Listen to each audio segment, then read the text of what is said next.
എറണാകുളം സൗത്തിലെ ആക്രിക്കടയിൽ തീപിടുത്തമുണ്ടായി. പ്രിയപ്പെട്ട പ്രേക്ഷകരുടെ വിവരങ്ങളൊക്കെ അറിഞ്ഞു. സമീപത്തെ ഒരു ഇലക്ട്രിക് പോസ്റ്റിൽ നിന്ന് ആണ് ഈ തീ പിടിക്കാൻ കാരണമായതെന്നാണ് ഒരു ജീവനക്കാരൻ പറയുന്നത്. കേബിളിൽ വൈകുന്നേരം മുതൽ തീപ്പൊരി ഉണ്ടായിരുന്നതായും ജീവനക്കാരൻ പറയുന്നു.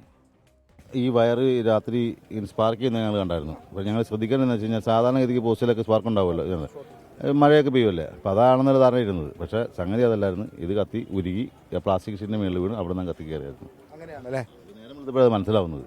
നമ്മൾ ഈ വയർ അത്തരം ഭാഗം മാത്രം കത്തിയിട്ടുണ്ട്, ബാക്കി വയർ കേൾക്കുന്നുണ്ടല്ലേ. കത്തി പിടിച്ചേക്ക് ഇത് മൊത്തം പോകണ്ടേ, ഇത് ഈ കത്തിലല്ലേ വേണം, അത്തരം ഭാഗം മാത്രമേ ആ വയർ പോയിട്ടുള്ളൂ. ഈ വയറിൽ നിന്നുണ്ടായ സ്പാർക്ക് അങ്ങോട്ടേക്ക് പോയി ഷീറ്റിൽ വീണ് കത്തി പിടിച്ചത്. അവിടെ കത്തി പിടിച്ചത് അവിടെയാണ്. സ്പാർക്ക് അവിടെ തന്നെയായിരുന്നു, അവിടെ നിന്ന് തന്നെയാണ് കത്തി കയറിയേക്കുന്നത്. കാരണം വയറിൻ്റെ ബാക്കി ഭാഗം അവിടെ പൊട്ടിക്കിടപ്പുണ്ട്. അതേസമയം തീപിടുത്തമുണ്ടായ ആക്രിക്കടയ്ക്ക് ഫയർ NOC ഇല്ല എന്ന വാർത്ത കടയുടമ ജി രാജു നിഷേധിച്ചു. എല്ലാ അനുമതികളും വാങ്ങിയിട്ടുണ്ടെന്നാണ് കടയുടമ ജി രാജു അല്പം മുമ്പ് 24 പറഞ്ഞത്. 15 ലക്ഷം രൂപയുടെ നാശനഷ്ടമെന്നാണ് പ്രാഥമിക വിലയിരുത്തലെന്നും രാജു. അവർ പറഞ്ഞോട്ടെ, എനിക്കെന്താ അവരോട് എൻ്റെ അടുത്ത് എല്ലാ സാധനമുണ്ട്. കാരണം ഞാൻ 20 കുറ്റിയേനെ ഇവിടെ ഉണ്ട്, അതാ കാണിച്ചു കൊടുക്കുക. ഞാൻ ഇപ്പോൾ വേണം കാണിച്ചാൽ ഞാൻ ഇപ്പോൾ ഫില്ല് ചെയ്തിട്ട് കൂടി 2 മാസമായിട്ടില്ല. കിലോ കത്ത് പിടിച്ച് ഇപ്പോൾ ഞാനിപ്പോൾ എന്ത് ചെയ്യാൻ പറ്റുക? പുറയുന്ന കത്ത് പിടിച്ച് എൻ്റെ കടയിലെ കത്ത് പിടിച്ചാണ്, ബേക്കേഴ്സിന് കത്ത് പിടിച്ച് വന്നേക്കുന്നത്.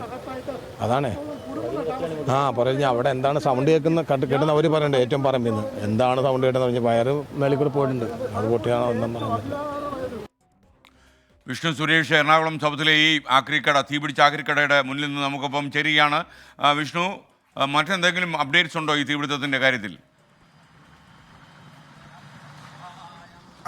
SKN ഈ തീപിടുത്തത്തിന് കാരണം പ്രാഥമികമായി വിലയിരുത്തുന്നത് ഈ വയറുകളിൽ നിന്ന്, അതായത് ഈ കടയ്ക്ക് മുൻപിലുണ്ടായിരുന്ന പോസ്റ്റിൽ ഒരു വയറുണ്ടായിരുന്നു. ആ വയറിൽ വൈകിട്ട് മുതൽ തന്നെ തീപ്പൊരി ഉണ്ടായിരുന്നു. അത് ഈ ഷീറ്റിലേക്ക് വീണ തീപിടുത്തം ഉണ്ടായി എന്നുള്ളതാണ് ഒരു പ്രാഥമികമായ വിലയിരുത്തൽ. പക്ഷേ അത് ഔദ്യോഗികമായി സ്ഥിരീകരിക്കേണ്ടത് ഫയർഫോഴ്സ് ആണ്. വിശദമായ പരിശോധന ഫയർഫോഴ്സ് നടത്തും. ഫോറൻസിക് വിഭാഗവും പരിശോധന നടത്തും. ഏതെങ്കിലും പുറത്തുനിന്നുള്ള എലമെന്റുകൾ ഉണ്ടോ എന്ന് കണ്ടെത്താൻ ഫോറൻസിക് വിഭാഗവും പരിശോധന നടത്തും. ഇപ്പോൾ ഏറ്റവും അവസാനവട്ട ശ്രമം നടന്നുകൊണ്ടിരിക്കുകയാണ്. ദൃശ്യങ്ങൾ കാണുന്നത് പോലെ ഈ ചില മേഖലകളിൽ ഇപ്പോഴും ചില പുകപടലങ്ങൾ ഉയരുന്നുണ്ട്. അതുകൊണ്ട് അത് കിടത്താനുള്ള ശ്രമമാണ് നിലവിൽ ഫയർഫോഴ്സിന്റെ ഭാഗത്തുനിന്ന് ഉണ്ടായിക്കൊണ്ടിരിക്കുന്നത്. ആ ദൃശ്യങ്ങൾ കാണാം. അത് പ്രത്യേകിച്ച് ഈ കടയുടെ പുറകുവശത്ത് ഒരു L ഷേപ്പിലാണ് ഈ കടയിൽ ഗോഡൌൺ ഇരിക്കുന്നത്.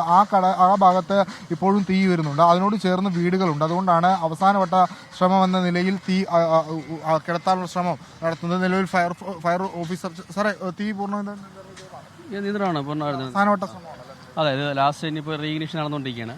അത് നമ്മൾ ഫോം അടിച്ചിട്ട് തന്നെ ഇപ്പോൾ കൺട്രോൾ ചെയ്യും. കേബിളുകളിൽ ഫയർ ഉണ്ടായിരുന്നു എന്ന് ഇവിടുത്തെ ഒരു ജീവനക്കാരൻ പറയുന്നുണ്ടായിരുന്നു.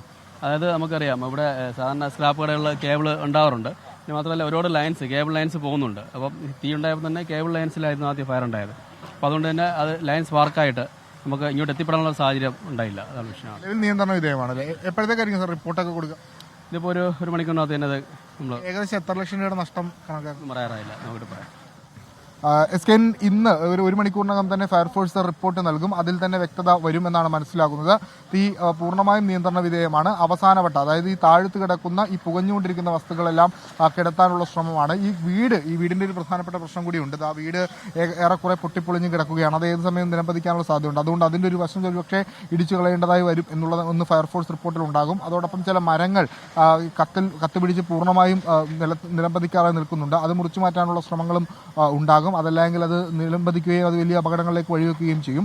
ഒപ്പം ട്രെയിൻ ഗതാഗതം പുനരാരംഭിച്ചിട്ടുണ്ട് എന്നുള്ളതും ഏറ്റവും പ്രധാനപ്പെട്ട കാര്യമാണ്. ആക്ച്വലി 3 മണിക്കൂറിലധികമാണ് ട്രെയിൻ ഗതാഗതം ഈ തീപിടുത്തവുമായി ബന്ധപ്പെട്ട് തടസ്സപ്പെട്ടത്. ഒരു 3 മീറ്റർ മാത്രമാണ് ഈ റെയിൽവേ ക്രോസും ഈ വീടും തമ്മിലുള്ള, ഈ കടയും തമ്മിലുള്ള ബന്ധം. അതുകൊണ്ടാണ് റെയിൽ ഗതാഗതം പെട്ടെന്ന് തന്നെ നിർത്തിവെച്ചത്. അതിപ്പോൾ റെയിൽ ഗതാഗതവും പുനരാരംഭിച്ചിട്ടുണ്ട്. തീ നിയന്ത്രണ വിധേയമാക്കിയിട്ടുണ്ട്. 1 മണിക്കൂറിനുള്ളിൽ തന്നെ ഇതുമായി ബന്ധപ്പെട്ട വിശദമായ റിപ്പോർട്ട് നൽകും.